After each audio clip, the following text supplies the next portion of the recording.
지방간 진단을 받으면 특히 여성들은 좀 당황합니다. 지방간이 뭘까? 술도 안 마시는데 지방간이 왜 생겼을까? 걱정이 앞서는데요. 왜 생기는 걸까요? 연세대 강남세브란스병원 가정의학과 동재준 교수 모셨습니다. 안녕하세요. 안녕하세요.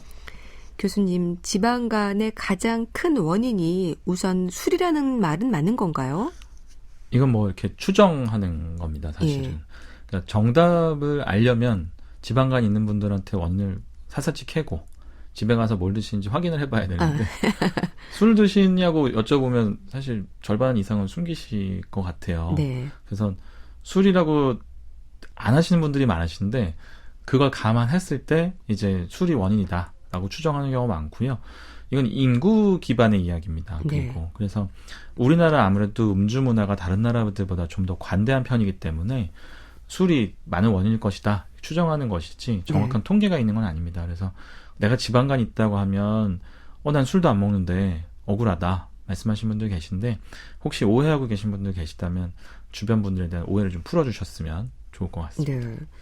그럼 지방간은 노화가 원인이라는 건 맞는 건가요? 뭐 나이 들면 생긴다 혹은 뭐 네. 옛날에는 괜찮았는데 나이 드니까 생긴 것 같다 말씀하신 분들 많으신데요. 주로 발병 연령은 중년 이후로 알려져 있습니다. 뭐 B형간염이나 C형간염에 의한 경우도 마찬가지고 네. 술에 의한 경우도 마찬가지고 또는 비만에 의한 경우도 마찬가지인데 주로 음주한 연령이 중년이 되기 때문에 여러 가지가 겹쳐서 그런 걸로 돼 있고요. 오히려 또 그럼 거꾸로 나이 들게 되면 줄어들지 않습니까? 네. 그러면 개선되기 때문에 꼭 늙어서 그렇다 말씀하시기는 어렵겠습니다. 네. 요즘 뭐 지방간 진단을 받는 사람들이 늘고 있다고 들었습니다. 생활 습관의 변화가 문제인 걸까요? 네, 저도 마찬가지인 것 같은데 예. 바쁘다고 주로 앉아있게 되고 또 식사는 점점 고열량으로 가게 되고 혹은 이제 음료 같은 것도 굉장히 다양해졌잖아요. 예. 그래서 알게 모르게 드시는 당분이 많아진 게 또 원인이 되겠고 그거 대비했을 때 나이가 들수록 점점 신체 활동은 줄어들지 않습니까? 저희 기억해 보시면 초등학교 때처럼 그렇게 많이 뛰어다닌 적이 언젠지 마지막에 기억이 잘 안 나실 거예요. 그렇네요. 네. 근데 그렇게 살면 아마 예. 평생 이제 지방간이 없을 텐데 비슷한 양을 드시면서 계속 앉아있게 되니까 어쩔 수 없는 것 같습니다. 예. 그럼 지방간 의학적으로는 어떻게 설명이 될까요? 보통은 간 총 무게의 5% 이상이 지방으로 대체되면 예. 지방간이라고 부른다고 합니다. 근데 저도 진료 이렇게 하지만 환자분들 간을 꺼내서 무게를 재고 지방을 나누지는 않거든요. 예. 그래서 대부분은 초음파를 통해서 간의 이제 모양 혹은 색깔을 보고 평가하게 되니까 보통은 초음파에서 간의 색깔이 보통 까맣게 보이게 되는데 네. 이게 지방이 쌓이게 되면 점점 하얗게 보이게 됩니다. 예, 그래서 그런 하얗게 되는 정도를 보고 평가하거나 혹은 간이 실제 섬유가 쌓여서 딱딱하게 변하는 정도를 초음파로도 볼 수가 있어요. 네. 그래서 그런 걸 통해서 지방간이 어느 정도다, 단계가 1단계다, 2단계다, 3단계다 평가할 수가 있게 됩니다. 그래서 여러 가지 방법이 있지만 간단하게는 내 간이 5%는 지방으로 바뀌었구나 생각하시면 되겠고요. 네. 줄이려면 여러 가지 방법이 있겠지만 내가 문제가 뭔지 먼저 분석해보는 게 먼저가 될 것 같습니다. 예. 우리가 고기를 먹을 때 지방 덩어리가 있잖아요. 그런 지방들이 간에 틈틈이 쌓이는 거라는 말씀이신가요? 네. 실제 이제 푸아그라라는 요리가 있는데요. 보통 보시면 간 색깔이 어떻습니까? 보통 뭐 노랗거나 연한 갈색을 띠고 있지 않습니까? 심한 경우는 이제 아예 하얀색인 경우도 있는데 대표적으로 이 푸아그라가 이 오리한테 지방간을 유도해서 그 간을 먹는 요리거든요. 예. 네, 그러기를 위해서 오리 입에 깔때기를 내고 계속 먹을 걸 준다 그래요. 네. 근데 우리 예전에 생각해 보시면 소간을 가게에서 보시면 굉장히 빨갛고 예쁜 형태고 그걸 이제 요리하게 돼도 어떻습니까? 거무죽죽하고 까만 색깔이 되게 되는데 푸아그라 같은 경우에는 노랗다 혹은 갈색이 될 정도로 지방이 쌓이게 되는 거죠. 그래서 그 차이만큼 내 간이 변하고 있다 보시면 될 것 같아요. 그렇군요. 지방간은 치료가 돼야 하는 부분인 거죠? 네, 뭐 많이 얘기하면 지방간 환자 뭐 10에 하나 혹은 뭐 100에 하나는 장기간 혹은 뭐 수년, 10년 동안 간경화로 가게 돼서 목숨이 위협받게 된다라고 이야기하고 있습니다. 그래서 이 지방간은 치료해야 되는 부분인 거고요.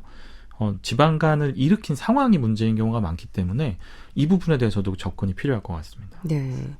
알코올성, 비알코올성으로 나뉘는데 비알코올성이 더 위험하다는 말도 있습니다. 그러니까 간경변, 간암으로 발전할 위험이 크다는 말을 하거든요. 사실 뭐 누가 더 위험하냐 따지는 건 좀 무의미할 것 같긴 합니다. 둘 다 치료가 필요한 상황이시고요.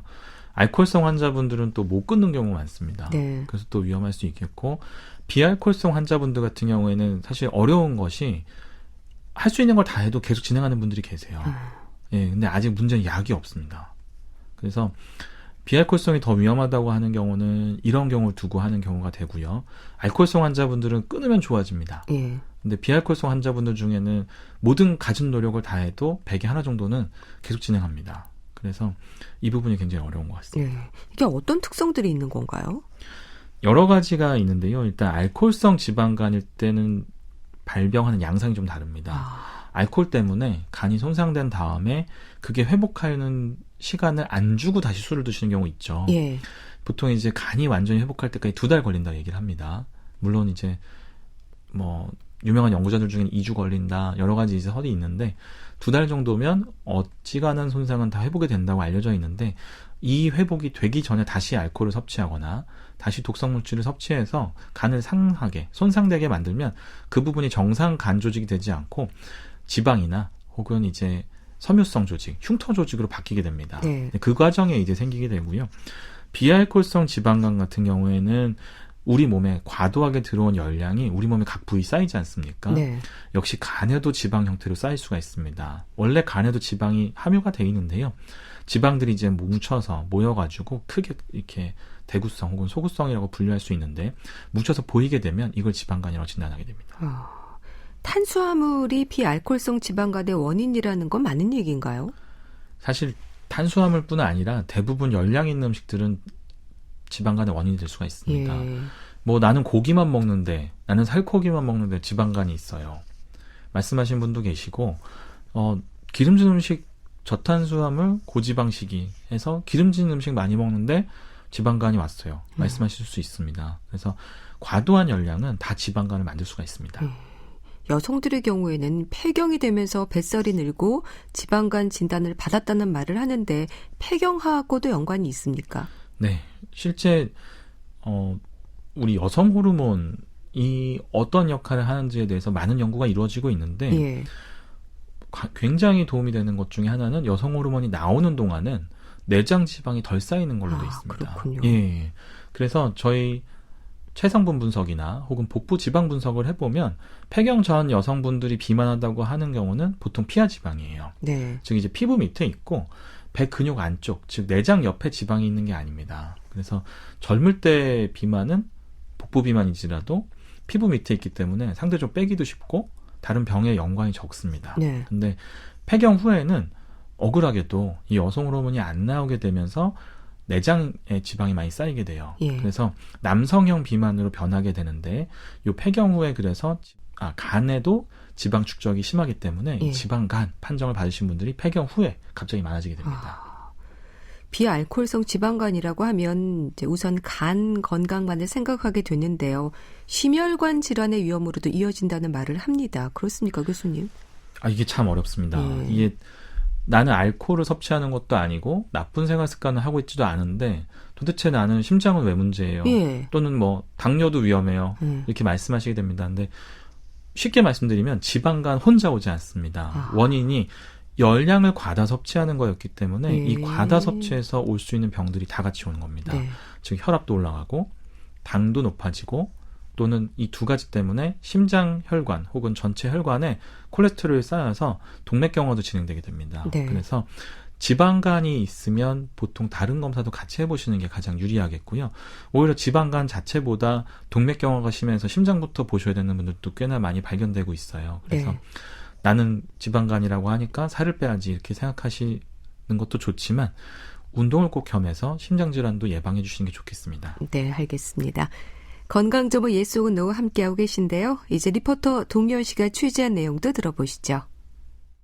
요즘 제가 부추전에 부추김치랑 또 부추 넣고 샐러드도 많이 해 먹거든요. 살이 많이 쪄서 다이어트를 하고 있는데 사실 지금 지방간 때문에 다이어트를 하고 있어요. 예전에는 검진을 해도 비교적 건강하게 아무 이상이 없었거든요. 근데 이번에는 깜짝 놀랐어요. 체중도 늘고 지방간이라는 진단이 나왔더라고요. 그래서 좀 우울했는데 이 부추가 지방간을 없애준다고 하더라고요. 그래서 열심히 먹고 있고요. 혹시 지방간도 가족력인가요? 사실 친정엄마도 그렇고 동생도 그렇고 다 지방간이거든요. 네, 뱃살이 문제라는 생각도 드는데요. 우선 부추가 지방간을 없앤다. 이런 얘기 좀 들은 것 같은데 그럴까요? 부추가 지방간을 없애면 참 좋을 것 같습니다. 네. 저도 굉장히 바래서 네. 부추를 자주 먹고 있는데 네. 효과는 별로 없는 것 같습니다. 이게 사실 제약 회사들은 지금도 지방간 치료하는 약을 만들려고 굉장히 많은 돈을 투자하고 있어요. 네. 의사들이 기대했던 약 중에 하나가 불과 작년 올해 초에 임상시험 실패했는데 거의 1조 가까운 돈을 투자했습니다. 만약에 부추가 효과가 있었다면 1조 투자도 안 했을 텐데 참 이제 안타까운 일이고 저도 약이 나올 때까지 기다리고 있는 사람 중에 한 명으로서 방법이 없다는 게 참 안타깝습니다. 하지만 부추 드셔서 나쁜 일은 없을 것 같습니다. 근데 드실 때 방금 사례처럼 전을 해 드시는 건 기름을 같이 드시기 때문에 불리할 수 있어요. 그래서 우리 나물이나 부추 장아찌 같은 걸 드시지 않습니까? 그런 게 좀 더 유리할 것 같습니다. 네. 갑자기 살이 찌는 분들을 보면 이렇게 제어가 안 될 만큼 식욕이 늘어난다고 말씀하시는데요. 이런 부분도 살펴야 하는 위험들이 있지 않을까요? 사실 갑자기 살찔 때 몇 가지 원인이 있을 수가 있습니다. 특히 이제 중년에서 가장 걱정되는 건 당뇨가 있지 않은지. 당뇨. 하는데요. 당뇨 있으면 살 빠지는 거 아니에요? 혹은 나는 살이 빠져서 병원을 갔더니 당뇨라고 하는데 이렇게 이제 말씀하신 분들 계십니다. 근데 당뇨가 오는 초기, 우리 흔히 이제 허니문 피어리어드, 결혼하고 난 뒤에 허니문 있지 않습니까? 허니문 기간이라고 하는데 당뇨 오는 초기에는 식욕이 좋고 뭘 먹어도 다 소화시킬 수 있을 것 같고 살도 좀 오르고 얼굴도 좋아 보여서 주변 사람들이 요즘 좋은 일 있어요? 이렇게 물어볼 정도가 됩니다. 그래서 중년 이후에 갑자기 식욕이 좋고 음식이 당기고 얼굴이 좋아진다 하면 거꾸로 당뇨를 의심해서 검사를 받아보셔야 되고요. 젊은 나이에 그런다고 할 때는 갑상선 기능에 이상이 있을 때도 식욕이 막 당길 수가 있어요. 그래서 이런 걸 확인해 보시는 게 중요하겠고요.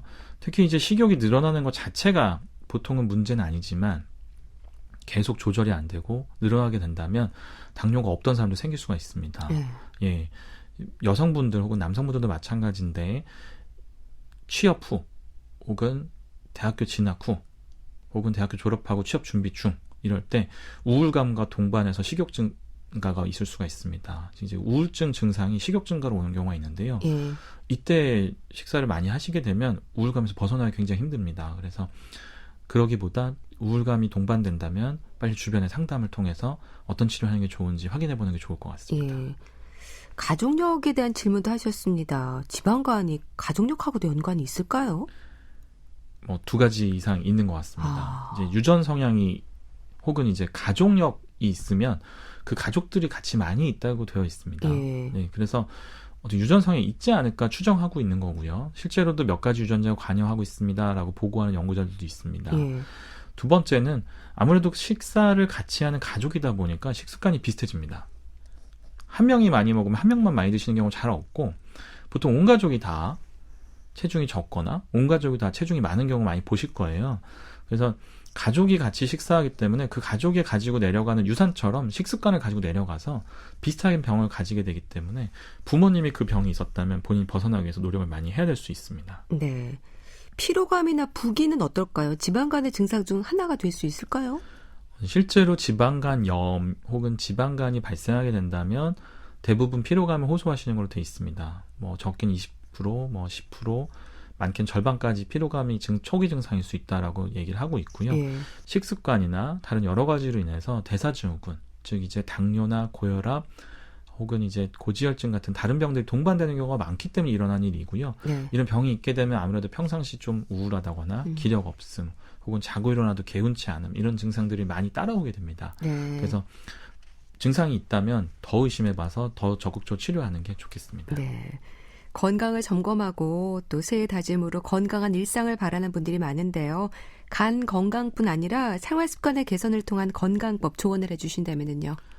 네, 뭐 여러 번 강조해도 부족하지 않은 이야기가 항상 적당한 식사를 하고 적당한 수준의 신체 활동을 가져야 된다 이야기하는데 네. 점점 현대가 급박해지고 혹은 바빠지는 사회가 될수록 앉아있는 시간이 늘어나게 됩니다. 그래서 앉아있는 시간에도 짬짬이 5분, 10분 혹은 3분이라도 뭐 제자리 뛰기라도 혹은 앉았다 일어났다라도 반복하면서 운동을 늘려주는 게 좋겠고요. 네. 거창한 계획도 좋으시지만 사실 나이가 들수록 거창한 계획 세우기가 점점 부담스러운 것 같아요. 그래서 단순하게 나는 하루에 5분 빨리 뛰기 하겠다. 이 정도의 약속을 가지고 몇 달 지켜보시는 게 어떨까 싶습니다. 네. 자, 말씀 잘 들었습니다. 건강정보 예스오그노 지방간에 대해서 알아봤는데요. 연세대 강남 세브란스 병원 가정의학과 동재준 교수와 함께했습니다.